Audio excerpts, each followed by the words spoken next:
Hey, what's up, everybody? How's it going? Welcome to Moment of Clarity. Got a lot of big stories for you today. We're getting ever closer to nuclear war, which means nuclear Armageddon. Thanks to our lovely leaders in Washington. They're pushing us closer and closer.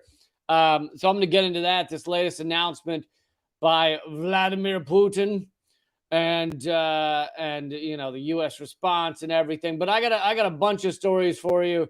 I'm also going to show you the latest episode, the newest episode of Most Censored News, on something that is really pissing off Israel. And considering Israel's an apartheid state, I feel like that's a good thing. It's usually a good thing. But all right, let's. But I'm not gonna list all the stories now. We'll get into them as we go. So thanks for joining me. Please take a second to hit thumbs up, to subscribe, all that shit. I am the most censored comedian in America, so I need your help doing that stuff. And I really appreciate it. But all right, this is So this is Putin's announcement. I'm not gonna play it because for some odd reason he speaks another language. I don't know what the fuck he's thinking. He speaks a language I don't speak, and it's very upsetting, okay? I mean, honestly, learn about branding, man. If you want us to follow your shit, learn to speak of the English, okay? Enough of this bliggity blaggity blah. I don't know what you're saying. That's what average Americans have become, really. It's not far off from that, honestly. All right, so but this has some quotes from his speech that clearly has some people freaked out, although it's exactly what America's been pushing for. I mean, I know the American government likes to run around like, oh my goodness, look at this lunatic's doing. Meanwhile, behind closed doors, they're like, oh good, he's doing what we wanted him to do. But he has announced he's calling up all the reservists in the Russian military. So there'll be far more Russian military involved in the war in Ukraine. 300,000 Russian military reservists. And here's some quotes. And here's part of the reason why they really loved that. Why they really love that your average American can't follow what Putin is saying, and they never translate it. Like, you never see CNN's not playing 20-minute clips of Putin with translation. And the problem is they can't play that shit because at least sections here and there, your average American will go, oh, that makes a lot of sense. Okay, that sounds more rational than our fucking dementia patient we've got running our shit. But no, I'm not a Putin supporter. I'm opposed to the invasion. I've said that multiple times, but I've also given the how exactly the U.S. created this, how we made sure that there was a proxy war in Ukraine. We've been doing it for years. I played video of John McCain back when he was still tottering around. John McCain and Lindsey Graham going to Ukraine, standing in the middle of the fucking neo-Nazi troops and going, we're on your side. We're going to send your help. We're going to send you missiles and guns, and we're going to help you in this fight. That was back in 2015 or something, right after the 2014 coup that we created. But anyway, Putin, here's some quotes. He said the West wants to, quote, weaken, divide, and destroy Russia. Well, now I know that if you watch our mainstream media, they'll go, hey, he's unhinged. What an unhinged maniac. And, you know, I don't support the invasion, but that doesn't sound unhinged. That sounds exactly what the U.S. wants to do. In fact, yesterday, I went through the whole Rand Corporation analysis of what we should be doing in Ukraine to do to Russia. What will be useful in the proxy war in Ukraine to cause harm to Russia? And it's exactly what it says. It says, like, yeah, here's how we work towards breaking up Russia. Now, you may be out there going, great, break up Russia. All right, that's fine if that's your stance. But I'm just saying that part's not crazy. That the U.S. and the West is working to destabilize. That's in the Rand Corporation report. Destabilize, break up, which, you know, creating the 2014 coup in Ukraine was part of breaking up. Now, granted, Ukraine's not part of Russia. However, it was part of the Soviet bloc countries. And so in many ways, Russia still had a natural ally. They were allied with these countries like Ukraine, like Belarus. And the U.S. wants to break those off and stop them from being allies, which, in many ways is working, right? Ukraine is now a full-on feudal state. Essentially, we're trying to create an Israel in Europe, but whereas Israel is kind of like the American compound in the Arab world, we want the American compound on the fucking border of Russia. So he then continued. He said the West, quote, openly says they broke up the USSR in 1991, and now is the time to do the same to Russia. Well, that is also true. That's what they've said. In fact, Joe Biden, when he decided to riff at the end of one of his speeches, which it's always good. It's always good when you got your grandpa who's, on way too many meds riffing at the end of a speech. But he decided to riff that we have to take Putin out of power, which is admitting that the goal of the proxy war is regime change in Russia, which I know many of you may go, oh, okay, well, of course, but that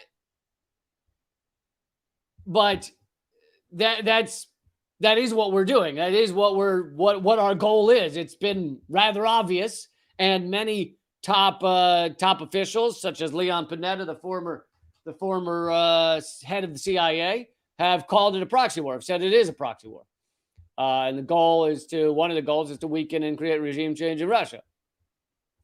Putin accused the West of engaging in, quote, nuclear blackmail.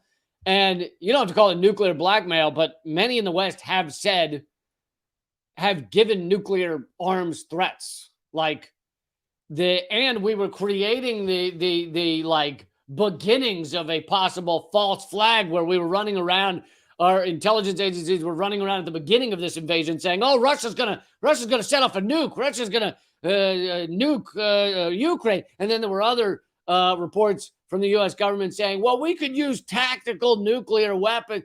And anyone with half a fucking brain was like, you out of your fucking mind. Do not create a goddamn nuclear exchange. A nuclear exchange ends with most of us dead. Most of us dead. And the ones who survive not even wanting to be here anymore. Really not. Things are not good. Not good. I mean, KFC would be totally out of chicken. It would just be bad. It'd be bad. You can't find the type of shoes you want. You're really looking for those new Jordans. And they're not going to have them after the nuclear apocalypse. I don't know. Do they still make new Jordans? I don't know. I realize he's been retired for a couple of days now. But I wasn't sure if they keep putting out new Jordans. I thought maybe they did. Maybe, I don't know. Maybe it's still an antiquated reference. Dude, but the push to use nukes. So again, that quote is, it may scare you that Putin's talking about the West using nuclear blackmail, but I wouldn't call that crazy. That's basically what we've been doing. And then he claimed high-ranking representatives of the leading NATO states had allegedly made statements about the possibility of using nuclear weapons of mass destruction against Russia. Again, that is not really arguable. This is all pretty true. He then continues, to those who allow themselves such statements regarding Russia, I want to remind you that our country also has a various means of destruction. Yeah, just a few. And for separate components and more modern than those of NATO countries. When the territorial integrity of our country is threatened, to protect Russia and our people, we will certainly use all the means at our disposal. Putin said, adding, it's not a bluff. He's basically saying, and I don't know whether it's a bluff or not, but he's basically saying, listen, you're going to threaten a fucking nuclear exchange? We're ready to nuke you back. We don't fucking care. And here's the thing. I'm no supporter of Putin, just like I'm not a supporter of any of the oligarchs around this world. I'm not a supporter of fucking British monarchy and the prime minister there, whatever her name is. Liz Truss is the new one, which is really close to lose trust. and I think that makes a lot of sense. We have which adds to the obvious proof that we are in a simulation, like a shitty simulation. All right, the head of fucking UK is lose trust. The head of the United States is Biden, because we're Biden time until the fucking end of days, till climate chaos engulfs us all. But anyway, let's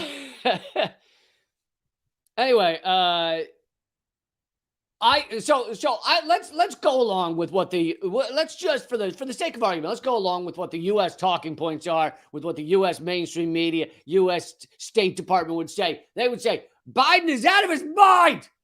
He's a lunatic. And in fact, I'm looking at the New York Times, what they said about it right now. They said with his latest speech, President Putin showed that he is at his most dangerous when he is cornered. All right. So let's go with, for sake of argument, let's go with what they're saying. Putin, out of his mind, monster. Okay. I'm not even gonna argue with that. Okay. Let's just go with what they're saying. Out of his mind, monster. If that's the case, why would you push him to the brink of a nuclear exchange, you fucking hair plug brained imbeciles? Like, if you want to believe what they're saying, which is Putin is a maniac who will do God knows what, they like to say he's the next Hitler, right? He's the new Hitler. Oh, really? I don't recall us, creating a U.S.-backed coup in Austria and Poland and putting missiles pointed at the Nazi regime and putting fucking maniacs killing Germans on the border. I don't recall the U.S. doing that right before World War II, because Hitler was the Hitler, and Putin. All right, Putin's a different thing. He's a different case, different situation. This is a different world now. So anybody who's just like, oh, he's the new Hitler. Well, you don't actually want to talk about the reality of this situation. No, I just want to pretend something's the same as it used to be and not actually analyze things. So let's go with the fact that this guy's a maniac, can't control him, don't know what he's gonna do. Wouldn't that lead you to believe we should not push for nuclear war with fucking Russia? Isn't that making the argument for those of us who want peace, for those of us who are both opposed to the Russian invasion and opposed to the United States funding and arming Nazis on the Russian border, and the 15,000 culturally Russian people that were murdered before this invasion even took place in the Donbass region by Ukrainian Nazis? Those of us who are opposed to all of that shit, you're making our argument for us that pushing him towards a nuclear exchange is fucking idiocy. And yet that's exactly what we're doing.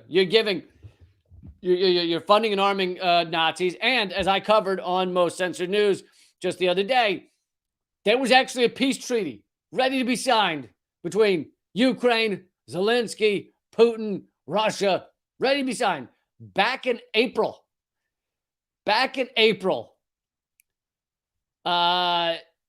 That's when they were about to do it. And the U.S., and this is not really debatable. In fact, Boris Johnson admitted it when he went to France. He told Macron that he had gone to Ukraine to tell them not to have peace talks. So he basically said, we are Boris Johnson, at the behest of the United States and Western countries, went in there and stopped the peace process. So we clearly don't want peace. The United States does not want peace in Ukraine. The United States wants to drain Russia as if this is Vietnam, as if this is the Vietnam War and Russia is the United States. And, you can argue it's succeeding in that front, but to some degree, it's draining Russia. I don't think they're dumb enough to treat it the same as we treated Vietnam. But it also is, there's a complete rebounding of a boomerang of the sanctions, and it's harming average Americans. So that's a big difference from Vietnam.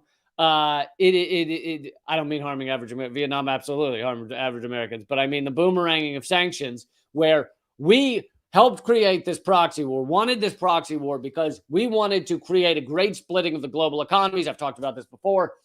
We wanted to shut down Russia's work, their cooperation, their cooperative economics with France, with Germany, particularly with EU. And we did that. We succeeded in that.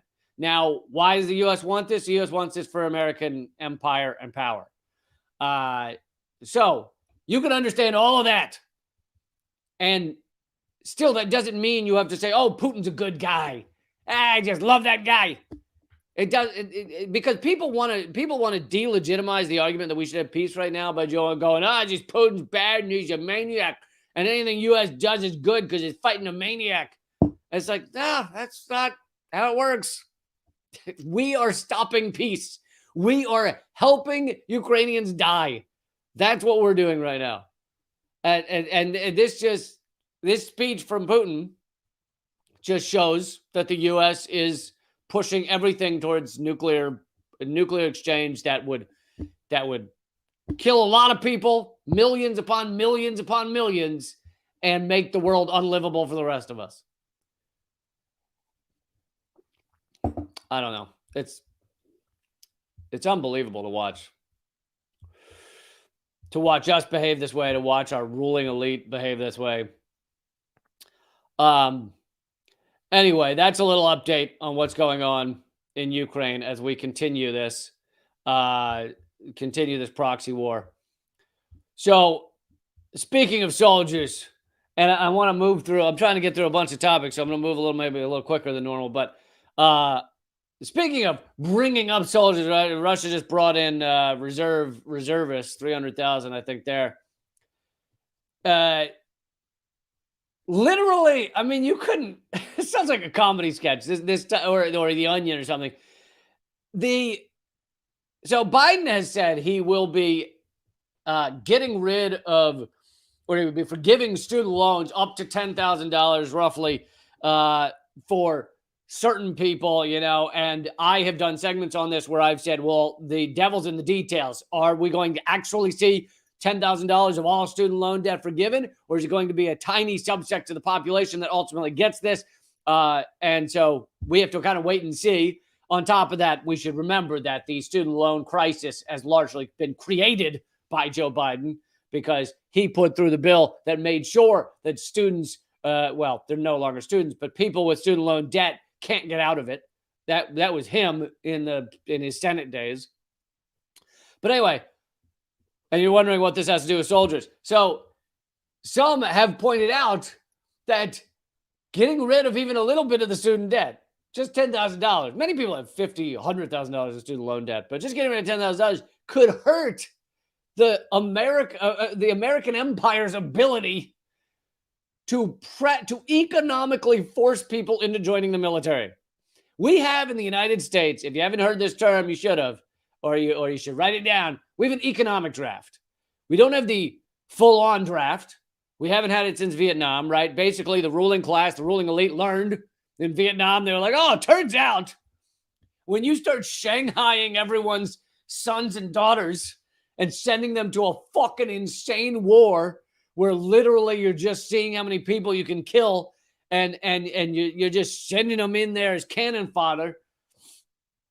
When you do that, it creates a protest movement in the United States. Like the parents and the sons and daughters that aren't in Vietnam. Well, actually, back then, I guess it was just sons, maybe. No, there were some women over there. They just weren't on the front lines. They were like doctors and things. But you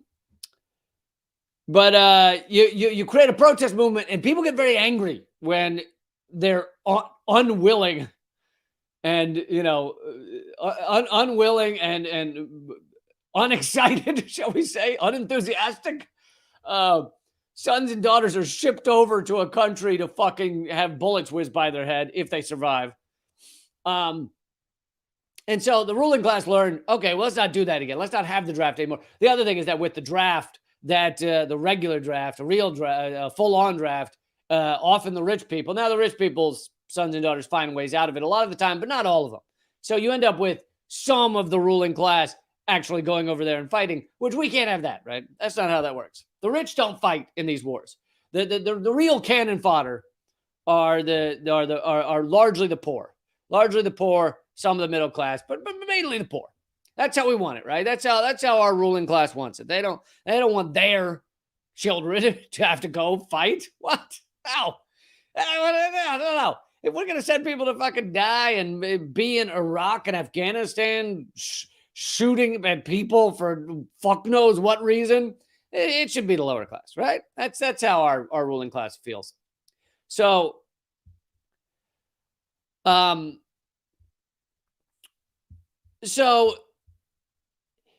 we don't have that draft. We now have the economic draft. We have forcing people to join the military. Why do most people join the military? The vast majority join to get their college paid for, to get health care, to get a pension, to get cheaper auto insurance rates, etc.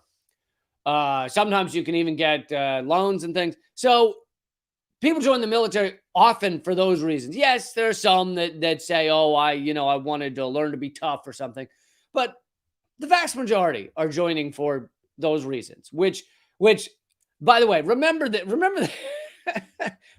argument. If you need to talk to anyone about how our draft works for our military, how our economic draft works, point out that many people join the military in the United States for the promise of socialism. Right? Think about it. That's why a lot of people are joining the military. They're joining to get fucking college education, healthcare, fucking pension. They're joining to try and get some of the benefits of socialism. How hilarious is it that one of the richest, most hardcore capitalists just fucking wearing the big old cap with the C on it that stands for capitalism, and sometimes cunts, but more often capitalism. How hilarious is it that we get people to sign up for our military by offering socialism? we're like, do you want the promises of socialism? Do you want healthcare? Do you want do you want clothing? Literally, we'll buy you uniforms. We'll give you a bunk to sleep in. We'll give you food while you're in the military. We'll give you food, housing, clothing. We'll give you all your equipment you need. We'll cover your education. We'll give you a pension. We'll give you all that shit. We'll give you socialism if you just sign up to fight and kill for capitalism. How amazing is that? Oh God, that is one of the best. I mean, honestly, if you had to come up with a scam, if you had to come up with a fraud bullshit system, that's impressive. That's top scam awards go to that. We'll get people to go run over to other countries and fight for our unfettered capitalist empire, and they might get killed, they might get shot, they'll lose a lot of their friends, a lot of them will come back, but they'll be so fucked up in the head, a lot of them will kill themselves, they'll be so fucking destroyed after that, and they'll go over there to fight for unfettered capitalism because they were offered the promise of socialism. Just don't call it that. Just call it other shit. And then yeah. So, anyway, what's my point? My point is that when Biden offered this $10,000 student loan forgiveness that we're still waiting to see all the details about, many people who are, and I guess you could argue it's more Republicans, but whatever. Many people said, well, that's going to hurt our military numbers.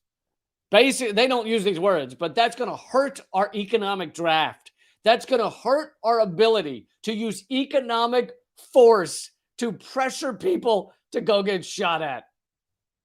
That's what they're saying. They don't use those words, but that's what they're saying. And I didn't realize this until today. I mean, this article is just from the other day, but just a few days ago. But some of the Congress people literally sent a letter to Biden to say, hey, whoa. You can't get rid of student debt. That will hurt our ability to get people into the military. And like I said, Biden is not getting rid of student loan debt. He's getting rid of a tiny portion of it if it actually happens. That's what he's announced. Watch it not actually happen. But let's, for the moment, benefit of the doubt, pretend it's actually going to happen. U.S. Representative Gallagher sends letter to Biden on impact of student loan cancellation on military recruitment. Representative Mike Gallagher, Republican in Wisconsin, the ranking member of the House Armed Services Subcommittee on Military Personnel, joined Representative Pat Fallon, Republican of Texas, and 19 others. I can't believe they got 21 dick hoses, which is a term I just made up, to fucking get together and write a letter saying you can't cancel student loan debt because, God. Anyway, the members wrote, as you know, some of the most successful recruiting incentives for the military, some of the most, I'll translate as we go because this much like Putin, this is written in a language that people, you can't understand easily. They say, as you know, some of the most successful ways to force people into our death machine, into the mass organized human murder machine, are the GI Bill and the student loan forgiveness programs. The idea that the military will pay for indoctrination during or after completion of service obligation is a driving factor in many individuals' decision to join what they call one of the services, which is really to join the mass human murder organization. By forgiving such a wide swath of loans for borrowers, I don't know if it's a wide swath, you are removing any leverage. You're removing any leverage the Department of Defense maintained. You're removing what is leverage? Leverage is force. It is to have force. That's what leverage is. You have a little stick, you only have a little bit of force to lift up the thing. You have a big stick, you got more leverage, you got a big amount of force to lift up the fucking thing. They literally just said, you're taking away our military's use of force to pressure people to join the fucking military and get shot at and see their friends die. That's what they sent a letter to Biden saying this. This is fucking, oh God. This is like, honestly, this is just a full-on Onion reality. By the way, I used to write headlines for the Onion, so I should know. I used to fucking work there. I used to get $25 a headline, raking in the big cash. The members also specifically asked the following questions. Was the effect on military service considered in the development of the recent student loan forgiveness decision? I love that. Listen, did you sit down and really think about how this could cause people to not sign up to die and murder? Because they won't be as afraid that they will never be able to pay off their student loan crushing debt. Did you see it? Because I feel like you didn't think about that. Did you think about that? Number two, what is the administration's plan to develop incentives to augment the loss of those who might join the military to help pay off student loans? Hey, Joe Biden, what is your plan to trick or force people into our mass human murder machine now that you're taking away a tiny bit of the student debt economic force argument? You have to come up with another way. Are you gonna grab them by the balls and slowly squeeze until they join the military?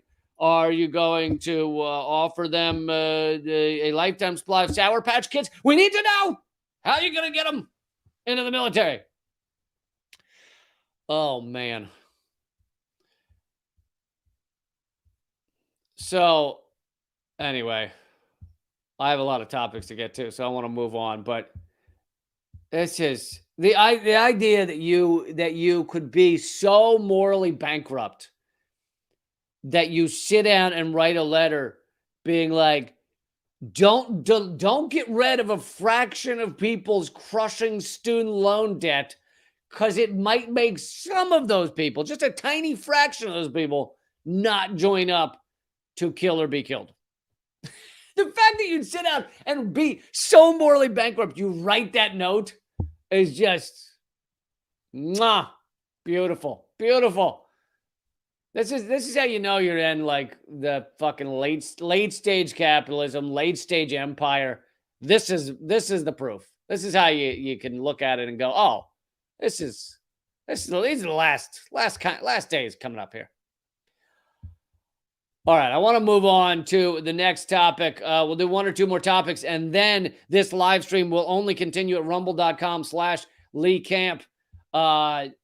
Thank you for joining me on all of the platforms, but as you know, I'm the most censored comedian in America. My main channel was deleted with 250, 300,000 subscribers on YouTube. It was deleted, over 1,000 videos gone forever.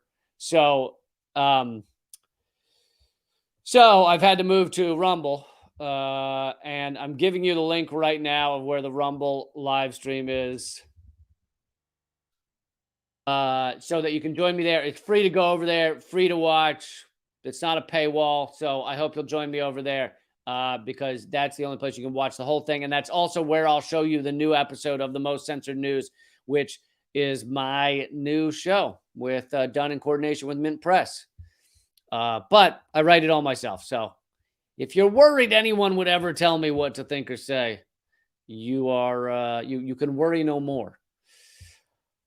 All right. So actually, this goes exactly with my last statement that this is how you know you're in a late stage empire. This is how you know you're seeing kind of it just feels like everything's crushing down on people. It's just the crushing feeling. You can overhear it lightly in another room, just and people are just pressed more and more, and the ruling elite gets richer and richer, and they just come up with new ways to destroy people more and more, and people are just fucking crushed. And that's how you know. That's one of the ways you know you're in late stage empire. But here's some new numbers for you. Don't think you'll hear this much on the mainstream media. The U.S. is becoming a developing country on global rankings. That's right. You know, and just to give you a little context, you know that we refer, and our so-called leaders, by the way, I don't even think we need leaders. I want to lead myself. But our politicians often refer to other countries as developing, right? And it's the idea that they haven't been. It's funny because I refer to other countries as developing as well sometimes, but it is kind of comical because it's like they're saying that many aspects of the country have not developed, but they're also saying like they haven't been fully exploited by the capitalist death machine, you know. So developing is this nice euphemism. But anyway, the U.S. is now ranking with developing countries. The United States may regard itself as a leader of the free world, but an index of development released in July 2022 places the country much farther down the list. The UN Office of Sustainable Development dropped the U.S. to 41st worldwide, down from its previous ranking of 32nd. So this is the Sustainable Development Index, not just whether our country has been developed, but whether we are doing it in such a way where it can continue, where we can continue to have a society, where we can continue to have people doing well and succeeding and being happy, and an environment that continues on with us. Because I feel like when the environment goes, humans won't be far off. By the way, I forgot to mention, folks, I hope you'll join leecamp.net when you're done watching here. Leecamp.net is my locals page, and that's the only way that this show sustains. But anyway, the United Nations Office of I read that.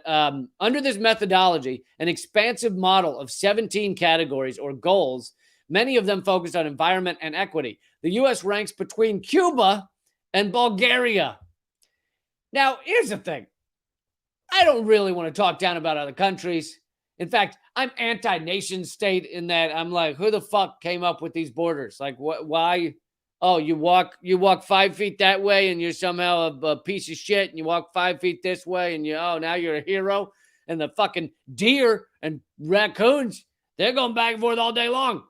You don't think there's deer and raccoon going across from Canada coming into this country, stealing our jobs? You don't think they go back and forth? Of course they do.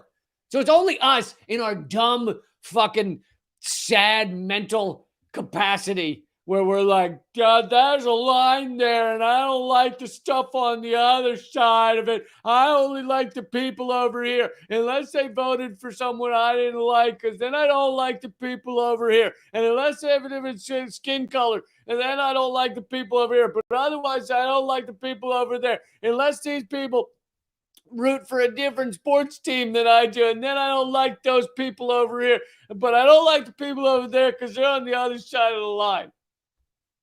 That's my perfect impersonation of every American. So we like to point to these other countries. Cuba, right? You'll see endless propaganda against them. They're one of these countries Trump would call a shithole country. They're doing all this awful stuff. Cuba's so terrible. By the way, I visited Cuba for a few days. Seems like most people are doing pretty well. I'm not saying nobody has complaints. Please name a country where people don't have complaints. I think everybody does. Not a surprise. People have complaints about their country, their leadership, their fucking presidents, their whatevers. But people seem to be all right over there. Anyway, we'd love to talk down about them and say all this shitty stuff about them. And here we are on the list of UN developed countries, development and sustainability, right next to Cuba. Right next to them. And what? Below Cuba and above Bulgaria. One slot above Bulgaria. And this is all the funnier because of the way your average American would talk about Bulgaria.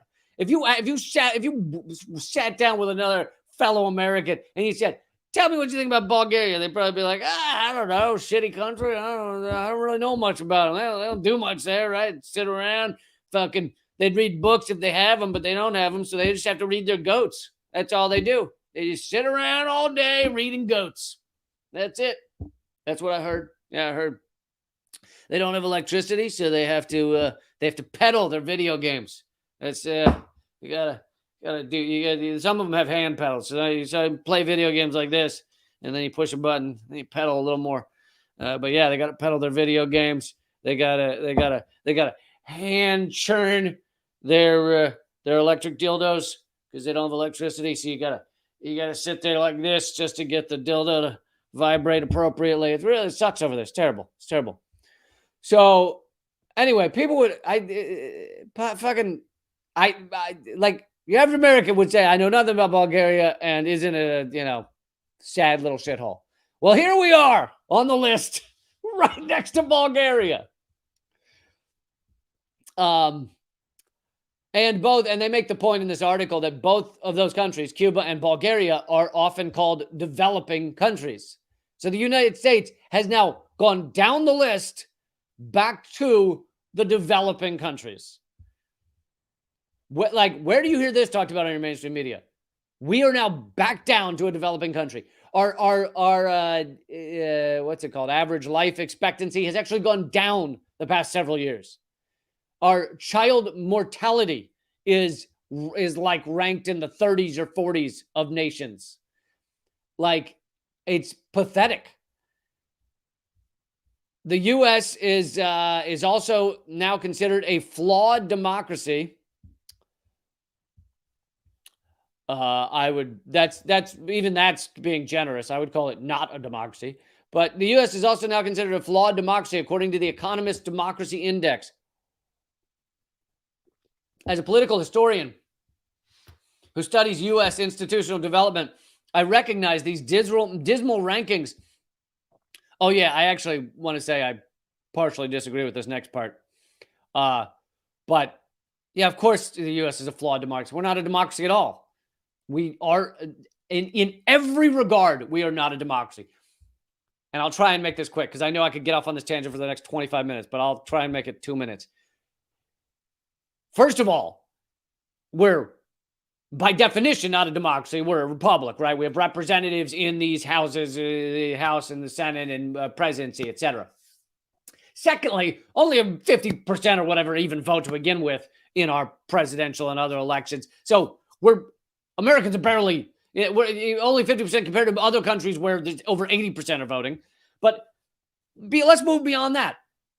Even if you wanted to say we have a completely legit representative democracy, our votes are absolutely legit, and the people in the House and Congress, they are legit elections. Even if you wanted to say that, studies, large-scale studies, probably my favorite study to talk about, the Princeton study showing that nothing goes through Congress that does not coordinate with corporate America, does not agree with corporate America, meaning the people of America do not actually get what we want unless it is something that corporate America wants, which is not how a fucking democracy works.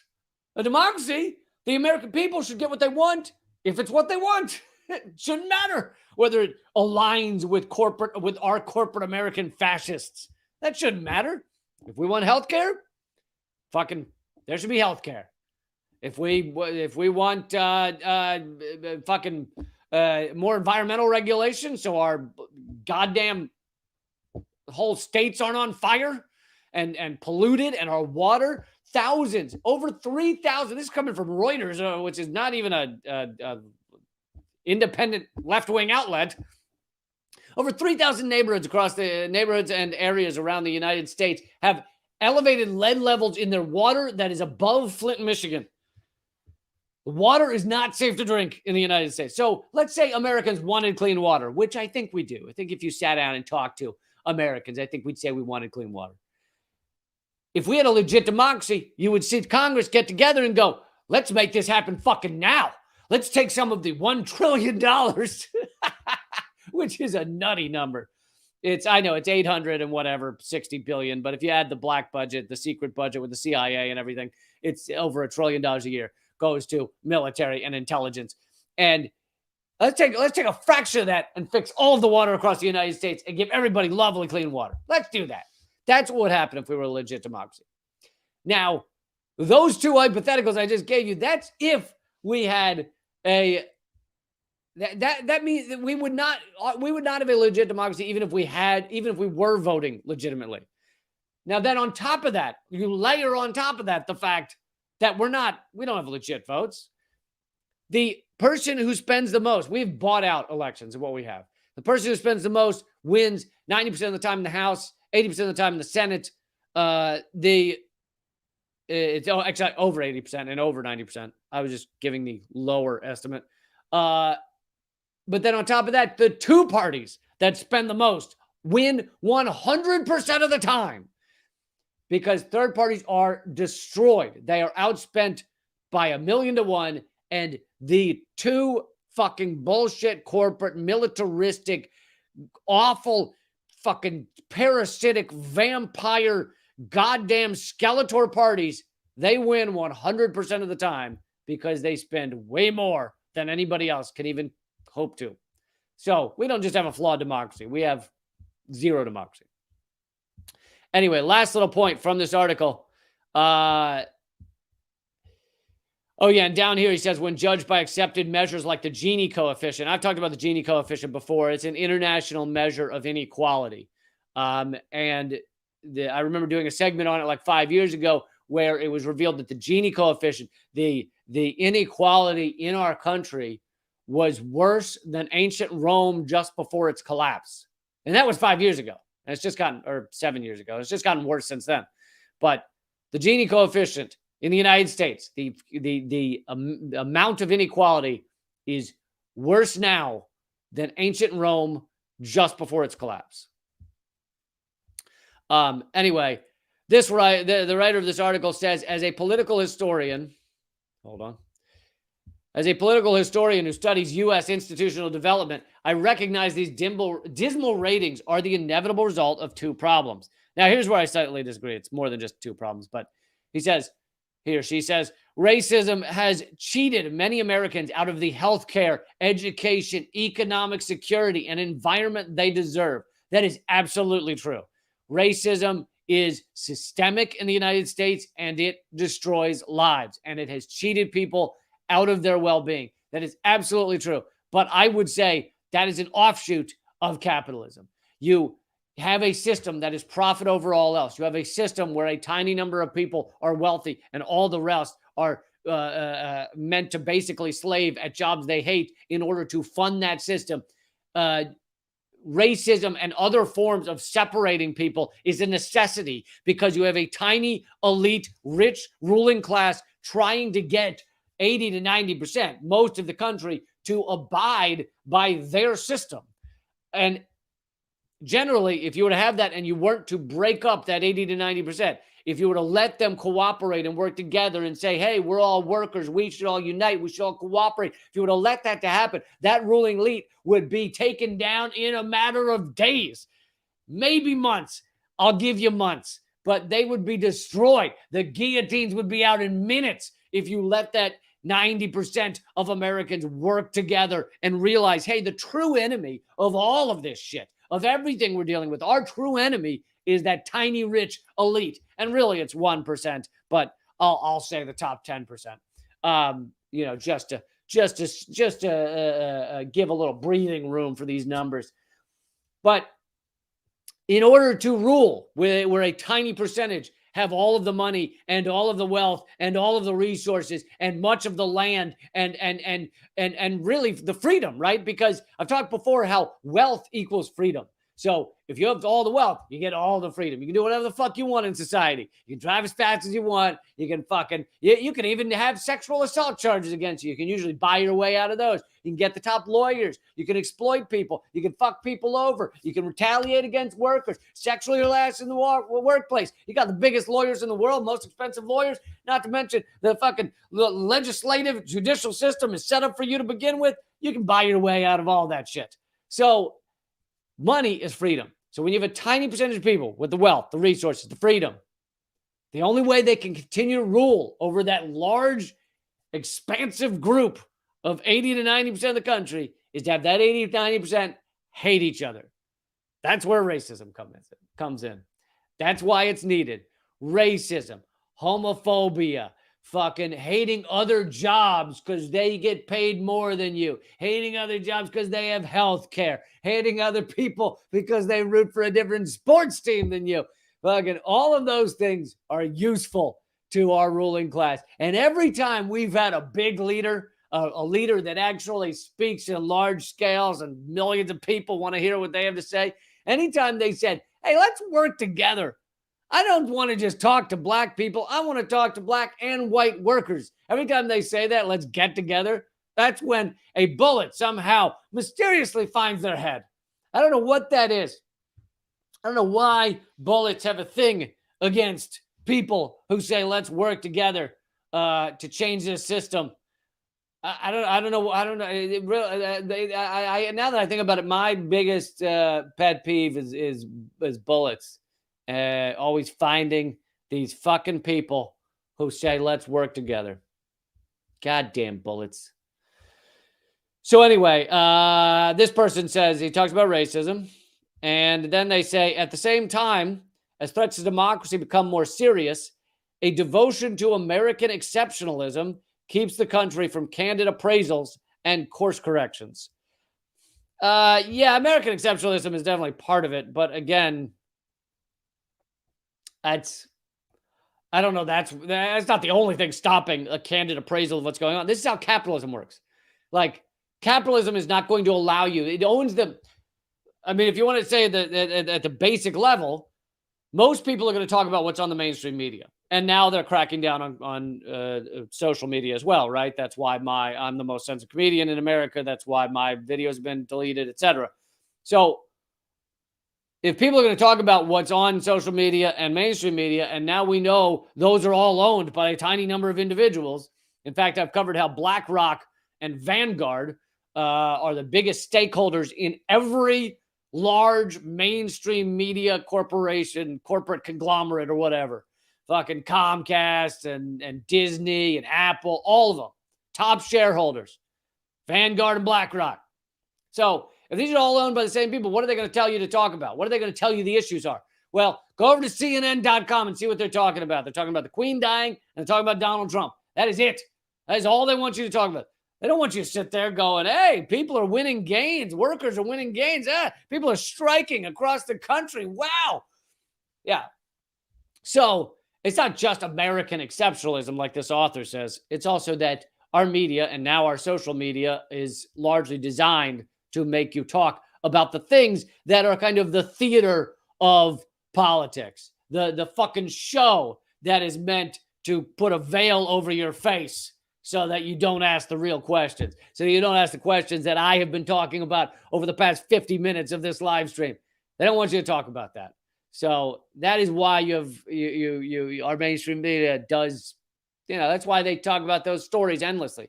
It's not that I think that, Donald Trump being a fucking con artist doesn't deserve some coverage. It absolutely does. But when you're talking about half of their stories at CNN are all Donald Trump's a con artist, then it's like, well, what aren't they talking about when they spend all their time talking about Donald Trump, who's not even in power anymore? Well, they're not talking about everything I've been talking about. How the United States is now a developing country. Oh, my God. We're next to Bulgaria on the list. Those people don't even have books. They have to read goats. I know that as a fact. Sorry. That was very rude to Bulgaria. For all the Bulgarians out there, I apologize. I apologize for that joke there. All right. This is obviously going to be a longer live stream than normal, but all of the rest of it will be at rumble.com/Lee Camp. Here, I'll give you the link one more time. I'm letting you be lazy today. I'm putting the link in the goddamn comment thread. So, here it is. There's the, it'll be up there in a second on YouTube and Facebook. For those of you watching somewhere else like Rockfin, it's at rumble.com/Lee Camp. I hope you'll go over there right now because that's where this live stream will continue. And I got more news for you. I got more topics. But if you're not headed over there, by the way, I hope you will consider becoming a member at leecamp.net. It's on the screen, leecamp.net. Also, if you're in London, Stockholm, Berlin, I have live shows coming up in London, Stockholm, and Berlin. We're going to have amazing live shows. London, George Galloway, former MP George Galloway's opening the show. It's going to be incredible, and I want you to be there. So grab your tickets. You can find them at leecamp.com. That's my other website, leecamp.com, where I have my live schedule there. All right. Goodbye to those of you who refuse to follow me over to Rumble out of some sort of misplaced love of YouTube.